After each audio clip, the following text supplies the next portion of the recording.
to you.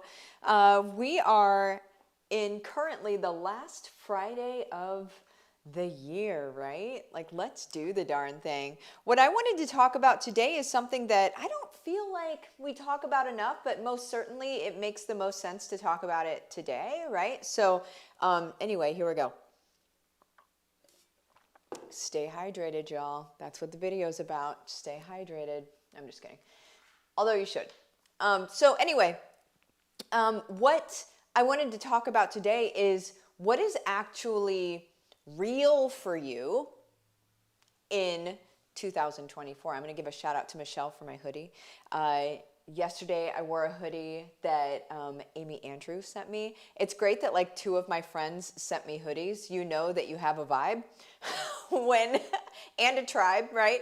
When people know that girl likes hoodies, give her more hoodies to wear, right? It's kind of like, anyway, I don't know. It's fun. It's fun. I'll take all the hoodies all the live long day. But anyway, what was I talking about? Okay, so ADD.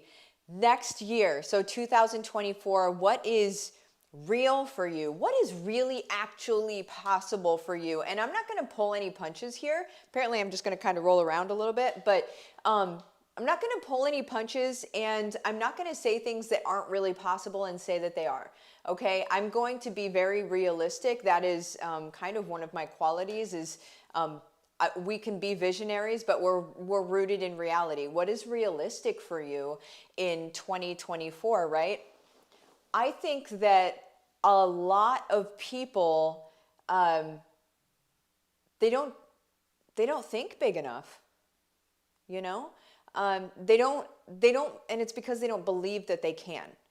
And I think that people think that their life can be incrementally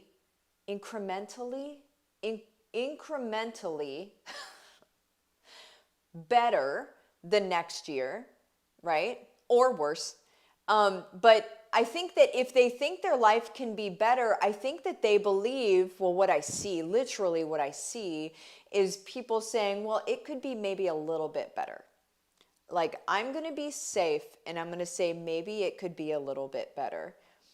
I'm here to tell you it can be massively better. You can surprise yourself. I remember the very first month that I hit 30K in a month, and I was like, oh my gosh, because as I was getting through the month, I had my goal set out, I had my tracker, I had all of the different things, and I was like, okay, the first day I made 500 whatever, so I knew where I was at, and I knew what I needed to do, I knew the ground that I needed to make up, and blah, blah, blah. And then it was just kind of, it just kept, the first 2 weeks, I was like, oh my gosh, I'm at 14,000. I'm on track to actually make 30K in a month, which is crazy because the year before I made 19K the whole year, right? No, not the year before. I'm sorry. 3 years before. It wasn't the year before. 3 years before, when I was still working in restaurants, 19K the whole year. The whole year. And so I had a very strong belief system that I'm not the kind of person that makes money. I'm not the kind of person that's able to actually rise above, in my mind, that's not the kind of person that I was. But then as I started actually growing and being focused on impact instead of dollars, right? As I started growing and being more focused on how I'm able to serve people and help people and be consistent and show up, when I became more consistent at that, what ended up happening is my belief system, I didn't know it at the time, but my belief system was completely evolving. It was completely changing into, I am the kind of person that is here to serve. And there are things that go along with that, right? In the systems and the processes that I teach you guys how to do, you're able to make money doing that without it being skeezy and weird. I also think that there's another huge belief system out there. I know this, that there's a huge belief system out there that if you make money, that it's not right to serve and make money at the same time. The alternative, guys, is that the only people making money are skis balls. So that's the belief, is that the only people making money are skis balls, but we know that isn't true. So why are we believing it to be true for us? And I'm going to tell you right now, 9 times out of 10, the reason that you believe that to be true for yourself is because it keeps you from trying anything. It keeps you safe in your little bubble, and it keeps you from actually stepping out and doing anything, because if you believe those are bad people, you will not become those bad people. Also, no matter how much you want to become successful, if you believe successful people are bad, your brain will not allow you to go there. It'll keep you from it all the time because it doesn't want you to be a bad person, right? And then that goes back to, let's just go on deep right now, right? And that goes back to the fact that we live in tribes, or we used to live in tribes, and in our families and such, we can't let ourselves be the bad person, because then our family won't love us, and that's going to be an unsafe living situation. They could leave us. 9 times out of 10, the reason people aren't successful is because they're afraid of abandonment, guys. Let that sit for a second. They're afraid that people won't look at them the same. They're afraid that people will leave them. They're afraid that people won't like them. They're afraid of abandonment, and so they don't want to become successful, really and truly. Do they want the money or the notoriety or the respect or the impact? Yes. But are they actually afraid of abandonment on the other side, and that drives the bus? Even more, yes.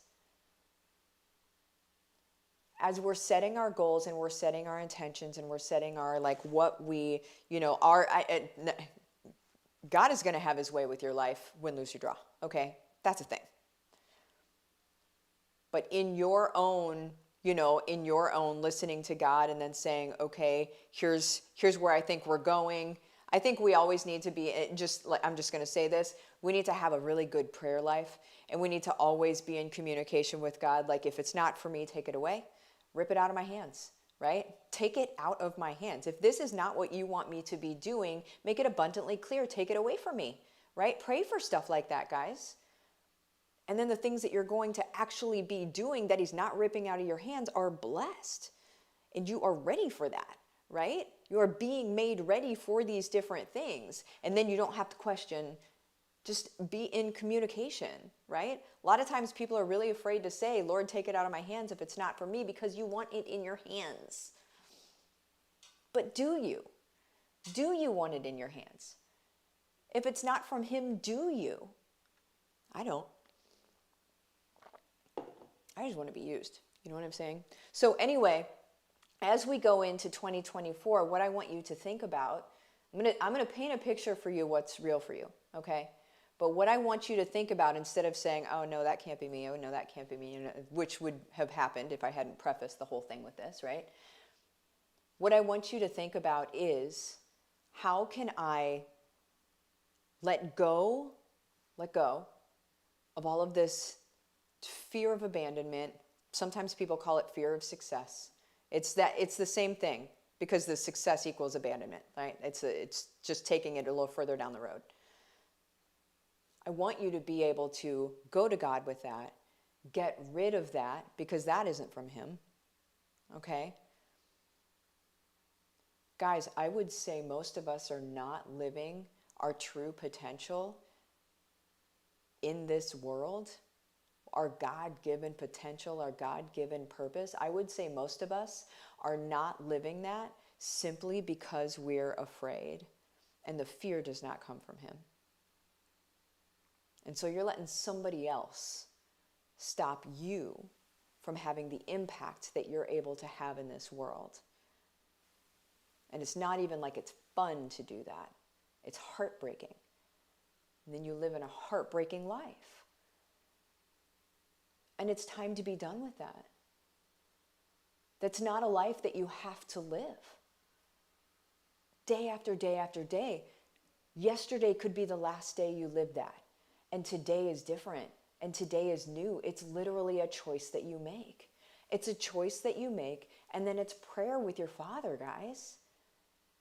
It's working in tandem. It's like, God, what do you want for me? What do you have for me? What are we gonna do? Who are you gonna put in front of me today? Who am I gonna get to like partner up with? Like what kind of fun do we get to have today? Guys, it's a very different life to live in the Spirit and of the Spirit. It's a very different life to be that way than to be scared of doing anything. And all you do is sit and complain, if not to anybody else, to yourself, about why you are, where you are, why nothing works, and blah, blah, blah.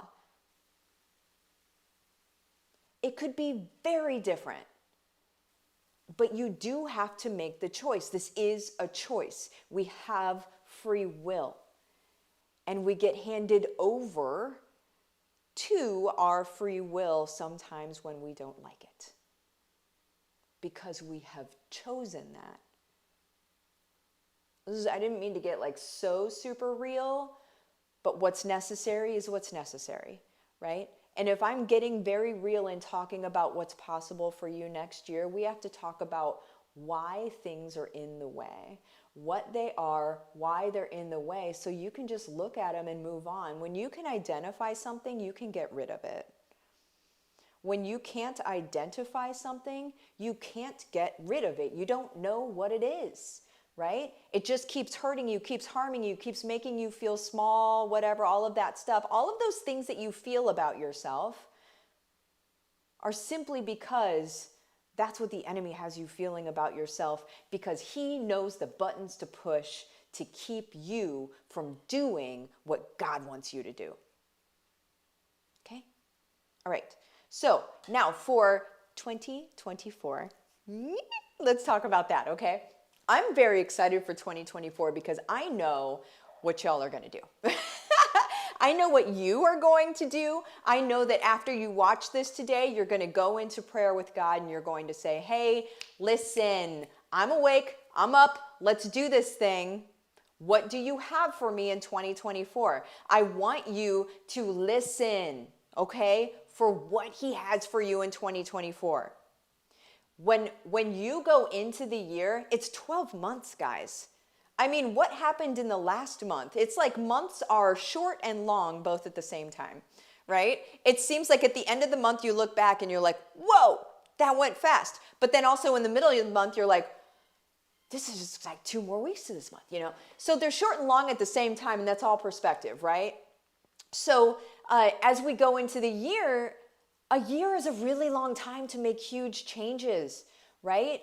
I mean, we personally went from like, oh my gosh, we went from 0 to 10K a month and then 10K a month to 100K a month. And that was all just within 6 months, okay? With the strategy that I teach you guys in HBR. That's why I teach you guys that, because I want you to have it too. But understand that what I did there, it wasn't about the money. It hasn't ever been about the money. It's been about how can I impact people? How can I help my people be better? Always and forever, consistently, always focused on the pulse of my people, and where are they and how are they feeling, and like, am I feeling like a heaviness in them? Do I need to break it up? Is there something that like needs to happen with them? You guys, what you become is a shepherd for your people. He will send your people to you, the ones that he wants you to be the leader of. He will get you in front of. Guys, Moses was in a cave. He was in a cave, y'all. There's no way. Some of you might feel like you're in that proverbial cave where you have taken yourself out of sort of society, or you have taken yourself out of different friend groups or circles or whatever, and you've kind of just, you've gone off by yourself, and maybe it's just to be able to recover. Maybe it's to lick your wounds. Maybe it's just to get quiet and to be able to hear God again. But I'm telling you, there is a deep, rich, profound calling happening right now, you guys. This year is going to be so incredibly impactful for the people that choose to partner with God, and how they're going to be showing up in this world. Those of you that hear the call know what I'm saying. It is profound and it is loud. And we look around at the rest of the world and we're like, do they hear that too? It doesn't seem like anybody else hears that. Guys, those with eyes to see and ears to hear. It's not going to be everybody that hears it. But the ones that hear it are the ones that are choosing to. They're choosing to say, hey, God, what do you have for me? And God's like, listen, let me make it loud for you. Right? 2024 is about us finding who our people are and serving them ultimately in the best way possible. So my people are you guys. My people are you guys that are wanting to find your people and be able to show up in front of them so they know that you are here for them. And then I show you how to build all of that out, right? That's what HBR is. If you've been watching me for a while and you're like, she talks about an HBR thing, and I don't really know what it is, but I like her and I'm going to keep watching her and, yada, yada. Guys, HBR stands for home-based revolution. Started a long time ago. I'm not going to, a few years ago anyway, and I'm not going to go into all of the details. I don't have time to right now, but it was a call that was put on Mike and I at the beginning of, in 2020 when all the crazy happened, when we saw people losing their jobs left and right, couldn't feed their family. Mike and I looked at each other and we're like, oh my gosh, well, with what we know, we need to teach families how to be able to do this. We need to teach families how to be self-sufficient. That's another paired up word for 2024. We all need to be self-sufficient. I don't care what the media is telling us about the economy. They tell us one thing, the truth is another. We need to be self-sufficient, and we should be buying farms. We'll just leave it at that, okay? But in order to do that, how do you do that? Well, gosh, what if you can do it by serving your people? That's what this is all about. It was never about business. It was always about service. It is always about income, or not income. It is always about impact. And it is always about being able to help your people. That's what it's about. And I show you step by step by step by step by step by step by step how to do it. HBR starts on January 1st.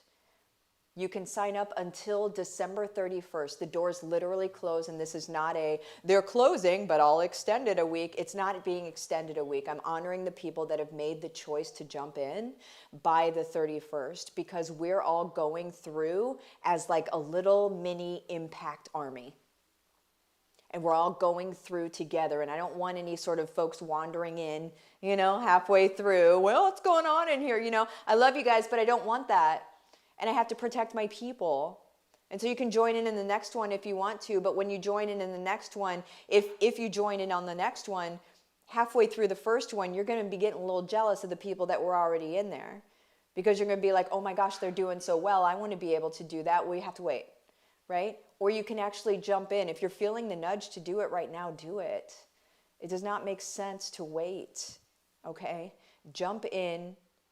Let me get started on your bat signal report, where I show you who your person is, all the way down to who they are, what they love, what they're afraid of, what they've tried before, what they're looking for, a year of content for them, like exactly what they're looking for that you can create workshops out of, you can create courses out of, you can create whatever you want to out of. You guys, at the end of the day, we are helping our people, period. 2024, for the people that are aligning with me and actually ready to learn from me, 2024 is going to be everything that your whole life has been building up to. If you're waiting for when that thing is going to happen, this is not a sales pitch. This is reality. I hear the call. I know what's happening. My job is to prepare you to be able to answer it and walk it out. I love you guys. Adios. Bye-bye.